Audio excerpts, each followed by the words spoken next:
What is going on, everybody? So right now I installed iOS 12 beta 4 on my iPhone 5s, and we're just going to take a super quick look at it and talk about it. Now with this update, there really weren't too many crucial features added, but there were some interesting things that were implemented into it. So I mean, one of the first things that I usually do is I usually just talk about quickly the first beta. So let me just talk about the beta before this, which was beta 3. And it wasn't perfect, don't get me wrong, but it really wasn't horrible. But there were some weird things that were happening with it. So one of the things that really didn't affect me, but apparently affected a lot of people, was Fortnite mobile not working. So if you guys had Fortnite on your phone, it is now fixed, but it really doesn't depend on the iPhone 5s because the iPhone 5s cannot run Fortnite. So that's kind of a bad thing about the 5s video. But now another thing that was kind of affected with this was screen time. I don't have the widget on here, but on my daily driver, I did have the screen time bug. So I wasn't getting any information on screen time, even though I had the widget on the side, which was kind of weird. I don't really know what happened with it, but just know that it is fixed now a little bit more. There probably will be some issues with it, but I will get back to you in a couple of days and talk to you about that. And another weird issue I was having with beta 3 was that I was getting calls, right? But they weren't really syncing up properly. And sometimes, like, you know how you get the green bar up here when you're calling somebody randomly, that would like not work sometimes, and other things weren't working either. So I was able to go through and call people, but I guess the calling app is just being weird on iOS 12. So just keep that in mind. If someone from Apple's listening, just let them know that that issue is happening. Now with the update of this one specifically, I can tell you that one of the cooler things that were added, there were some other minor things that were added, don't get me wrong. It definitely wasn't just a dumb update.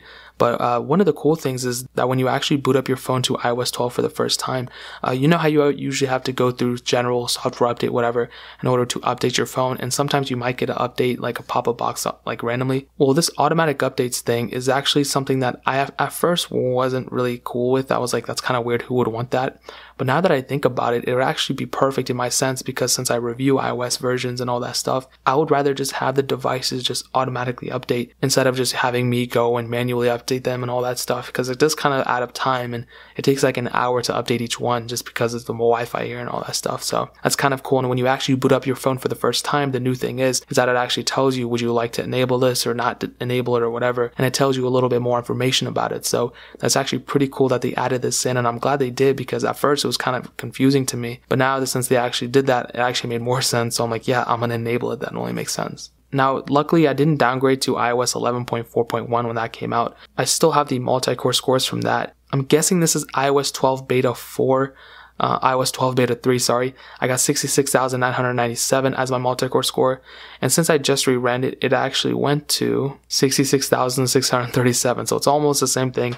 Really not that big of a difference here, so you're not going to really notice a huge speed increase jumping up to this version. So I only care about stability, so it's really not that big of a deal, honestly. But you know, with everything being said, you should definitely not even consider updating to the beta. Never update to the beta. You're just asking for trouble. I don't understand why people do that. You know, tell people to update to the beta, because you shouldn't, because I've had tons of problems with my phones, and you can have tons of problems with your phones too. So the betas are definitely getting better. I can say that without a doubt. I'm seeing an upward trend in reliability and all that stuff, but some of the weird problems and the few problems that the betas do have are pretty crucial, you know, calls and all that stuff, all those videos I said before. So there's going to be tons of issues with it. It's just no reason to download it just to have the two great features with iOS 12. So if you guys have any questions or anything, leave it down in the comment section below. Hit that like button. That'll mean so much, but definitely hit that subscribe button. We're still giving away an iPhone 6s and an iPhone SE on the channel. And in order to enter, all you have to do is subscribe to the channel and follow me on Twitter and Instagram. Both those links are down in the description, so make sure you enter that. But more importantly than everything else, I love every single one of you guys, and hopefully I'll catch you guys in the next video. Peace out till then.